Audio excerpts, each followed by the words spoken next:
मेरा नाम राकेश कुमार अग्रवाल है और मैं सहज प्रयास फाउंडेशन के साथ में पिछले कई वर्षों से जुड़ा हुआ हूँ और इन्हीं का एक प्रकल्प है देहदान अंगदान।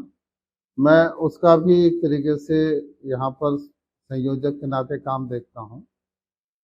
सौभाग्य से अभी परसों ही देश ने विश्व अंगदान दिवस मनाया है।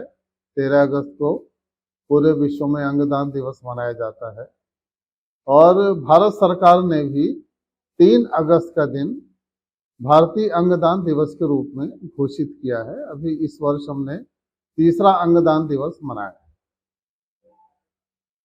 यहाँ पर ये बताना जरूरी है कि दधीची देहदान समिति जो लगभग पिछले 28 वर्षों से दिल्ली एनसीआर क्षेत्र में काम कर रही है और देहदान और अंगदान के विषय में लोगों को जागरूक करने का काम, उनको ये बताने का काम कि आपने जीते जी अपने शरीर का जितना उपयोग करना था किया, क्या उसके पश्चात हम अपने शरीर को किसी और के लिए उपयोग करने के लिए हम अर्पित कर सकते हैं।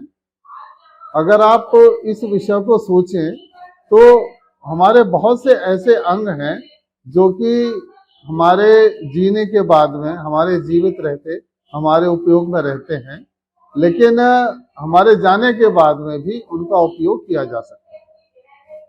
इन सभी चीजों को दधीची देहदान समिति लोगों को बताने की कोशिश करती है कि आप लोग जो हैं जीते जी जो काम कर सकते हैं वो तो आपने किया ही, अपनी मृत्यु के पश्चात भी कुछ लोगों को जीवन देने का काम कर सकते हैं। लगभग आज हमें क्षेत्र में काम करते हुए 28 वर्ष हो गए हैं। अभी 3 वर्ष पहले ही हमने अपना रजत जयंती वर्ष मनाया था और इस रजत जयंती वर्ष के अंदर जो सी वोटर सर्वे है, आपने नाम सुना होगा, इलेक्शन के दिनों में क्षेत्र में वो अपने सर्वे करते हैं।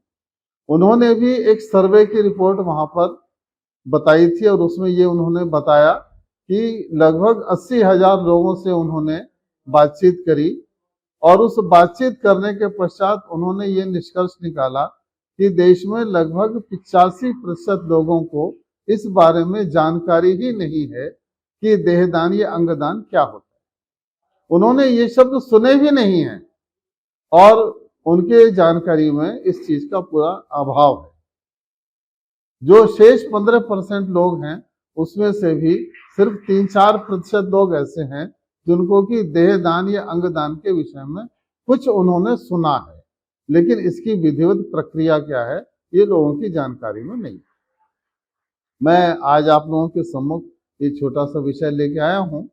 इसमें हम ये बताने की कोशिश करेंगे कि हम अपने जीते जी भी कुछ अंगों का दान कर सकते हैं और जीवन समाप्त होने के पश्चात भी कुछ अंगों का दान समाज के हित के लिए किया जा सकता है।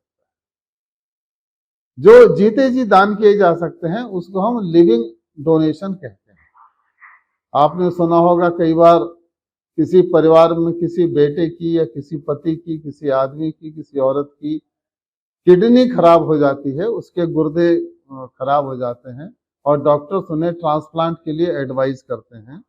परिवार में से ही किसी सदस्य को वो तैयार करते हैं, पति के लिए पत्नी, माँ के लिए माँ तैयार होती है बेटे के लिए या पति के लिए, या भाई बहन के लिए, या कोई सदस्य एक दूसरे के लिए तैयार होता है और वो लिविंग डोनेशन कहलाता है। क्योंकि भगवान ने हमको 2 किडनी दी हैं, हमारा जीवन एक किडनी पर भी उतना ही सही ढंग से चल सकता है जितने पे हम 2 किडनी पर इस्तेमाल करते हैं। जैसे हम ब्लड डोनेशन करते हैं, अब ब्लड डोनेशन भी ऐसी चीज है जिसको कि किसी कंपनी में बनाया नहीं जा सकता और उसके लिए भी हमको लिविंग डोनेशन की आवश्यकता पड़ती है। यानी जीते जी कोई व्यक्ति आगे आए और अपने बॉडी में से अपने स्वस्थ रक्त को दूसरों को डोनेट करे, जिससे कि किसी का जीवन बचाया जा सके। इसी तरीके से लीवर, आज की तारीख में जिस ढंग की हमारी लाइफ स्टाइल है, उस ढंग से लाइफ स्टाइल में हमारे ऑर्गन, हमारी किडनी, हमारे लीवर, हमारे हार्ट, हमारे वाल्व, हमारी पैंक्रियास, बहुत सारे ऑर्गन बहुत जल्दी ही हमारे साथ छोड़ने लगते हैं और डॉक्टर हमें ये एडवाइस करते हैं कि अब इसमें बहुत अधिक जीवन बचा नहीं है, बेहतर है कि ट्रांसप्लांट करा लिया जाए।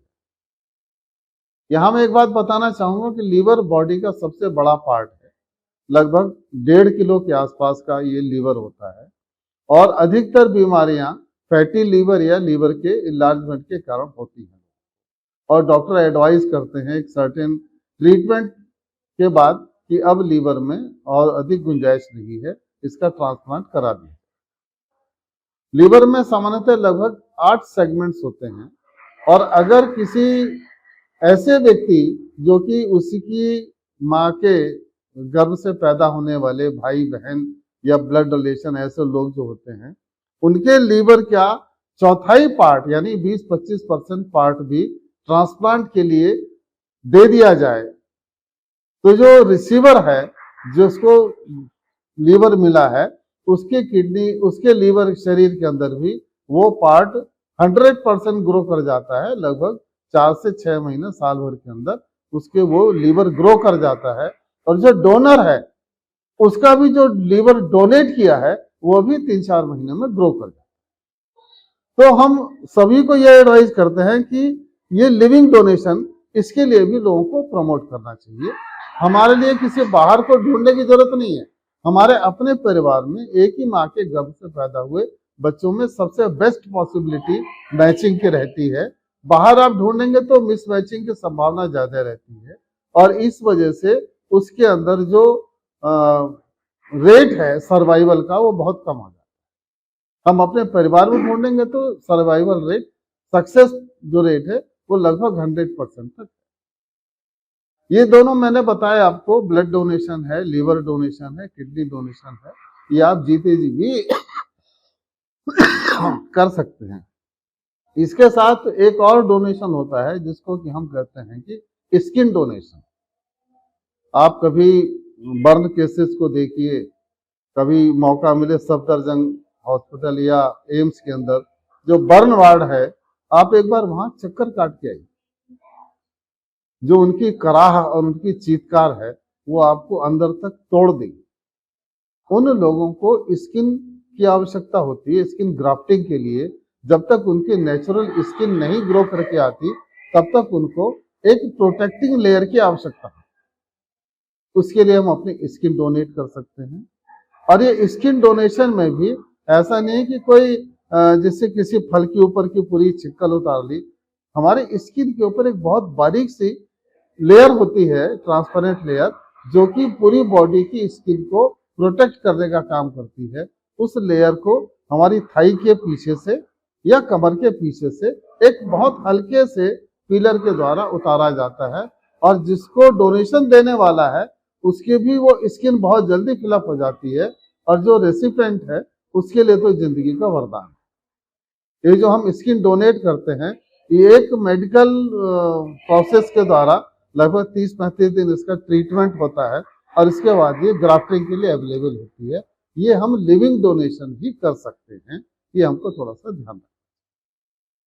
हमारे अपने परिवार में किसी को समस्या होती है और हम दुनिया में ढूंढते रहते हैं कि कोई हमें किडनी का डोनेशन मिल जाए, कोई स्किन डोनेशन वाला मिल जाए, कोई लीवर का मिल जाए, लेकिन ये सब हो नहीं पाता है और इस सब के लिए हम लोग जो हैं बाहर न दें।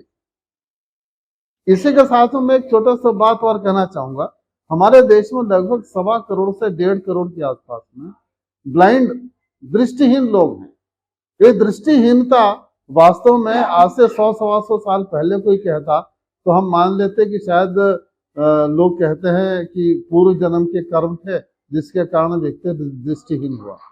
लेकिन लगभग 1905 के आसपास में पहला कॉर्निया का ट्रांसप्लांट ऑपरेशन हुआ और उसके बाद में ये दृष्टिहीनता भी एक बीमारी के तरीके से ट्रीट किया जा सकता है, क्योर किया जा सकता है। ये मेडिकल साइंस ने प्रूव किया। इसके लिए भी हम आपको ये बताना चाहेंगे कि इस 1.25 करोड़ 1.5 करोड़ लोगों के बीच में लगभग 80% लोग ऐसे हैं जो कॉर्नियल ब्लाइंडनेस के शिकार हैं। यानी हमारी कॉर्निया, आंख के आगे की बहुत बारीक सी झिल्ली होती है, पतली सी, जिसे हम कॉर्निया कहते हैं। डेथ के बाद ये कॉर्निया जो है हम डोनेट कर सकते हैं। आई बैंक वाले आते हैं, आई बैंक आपके घर से आधे घंटे का प्रोसेस है, वो एक चिमटी से ये बारीक से लेयर उतारेंगे और अपने एक जेल प्रिजर्वेटिव होता है उसमें स्टोर करके ले जाएंगे और 50-60 घंटे 75 घंटे में किसी न किसी कॉर्नियल ब्लाइंडनेस व्यक्ति को वो कॉर्निया डोनेट कर दिया जाएगा, लगा दिया जाएगा और उसको दृष्टि मिल जाएगी। इस देश में लगभग 65 से 70 हजार लोग प्रतिदिन मृत्यु का शिकार होते हैं, उनकी मौत होती है। और अगर हम चाहें तो शायद पूरे देश से दृष्टिहीनता हम 15 से 20 दिन नहीं तो महीने भर में समाप्त कर सकते हैं, लेकिन उसके बावजूद भी हमारे दृष्टिहीनता बढ़ती चली जा रही है। अगर हम चाहें तो इसको हम बहुत जल्दी ही कवर कर सकते हैं।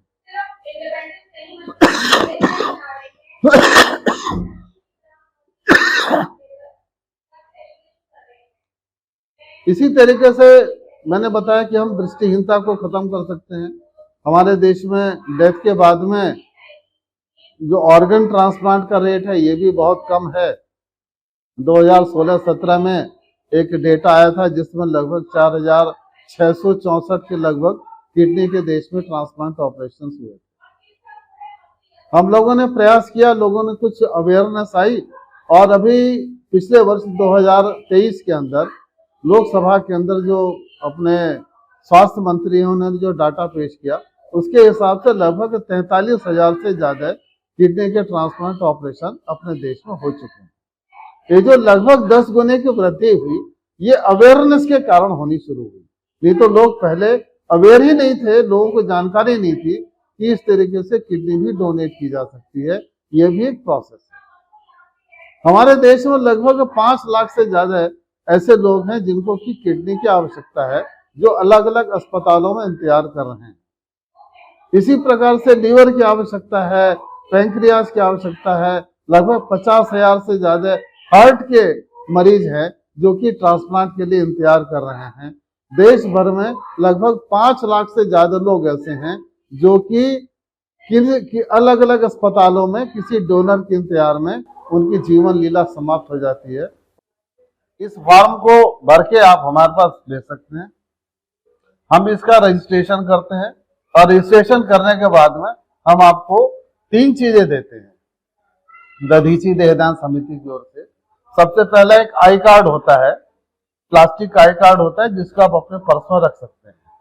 इस आई कार्ड के अंदर आपकी एक तरीके से डिटेल होती है, आपका नाम, आपका पता, और ये डिटेल होती है कि आप अपनी मृत्यु के बाद अपने अंगों के दान करने के लिए आप तत्पर हैं। इस तरीके का कार्ड, इस कार्ड को हम ये अपेक्षा करते हैं कि आप अपने पर्स में रखें। बाय द वे कभी कोई ऐसी कंडीशन आती है जब आपकी कोई दुर्घटना हो या कुछ ऐसा हो और उसमें पुलिस आपकी जेब से ये कार्ड निकाले पता ढूंढने के लिए, तो इन्हें पता चल जाए कि आप देहदान के लिए इच्छुक हैं या अंगदान के लिए इच्छुक हैं। दूसरा एक आपका सर्टिफिकेट होता है जिसको आप अपने ड्राइंग रूम में लगा सकते हैं। आपके जो परिचित हैं, जो आपके रिश्तेदार हैं, जो मिलने जुलने वाले आते हैं, आप उनको बता सके कि भाई मैंने ऐसा संकल्प किया है और उस समय इस संकल्प की पूर्ति आप लोगों को करानी है। और तीसरा एक वसीयत होती है, उस समय जब दान का समय होता है, अगर कुछ लोग ऐसे होते हैं जो व्यवधान पैदा करने वाले होते हैं कि भाई तुझे क्या पता है, हमें पता है, हम बड़े हैं, घर के बुजुर्ग हैं, क्या होता है, कैसे होता है, या कोई धार्मिक भी ऐसे रूढ़ी वाले लोग हैं जो हमें ये समझाने की कोशिश करते हैं कि अगर आपने इस जन्म में आंखें दान कर दी तो शायद अगले जन्म में भगवान आपको नेत्रहीन पैदा करेगा। इस तरीके की जो धार्मिक रूढ़ियां होती है उन सबका एक तरीके से खत्म करने के लिए हम एक वसीयत बना के देते हैं जिसके अंदर सेल्फ डिक्लेरेशन होता है कि भाई मैं अपनी इच्छा से अपने शरीर के अंगों का दान करने को तैयार हूं। तो समाज में ये एक धारणा है कि भाई अगर कोई जाने वाला उसकी जो अंतिम इच्छा है हमें उसका सम्मान करना चाहिए, तो सामान्यतः लोग दान के लिए तैयार हो जाते हैं, कोई व्यवधान नहीं करते। ये मैंने एक छोटा सा आपको तरीका बताया, आप इस फॉर्म को ले सकते हैं। सहज प्रयास फाउंडेशन के कार्यालय में भी ये फॉर्म उपलब्ध है। इसकी इसकी PDF भी उपलब्ध है और आप चाहें तो इसकी फोटोकॉपी भी करा के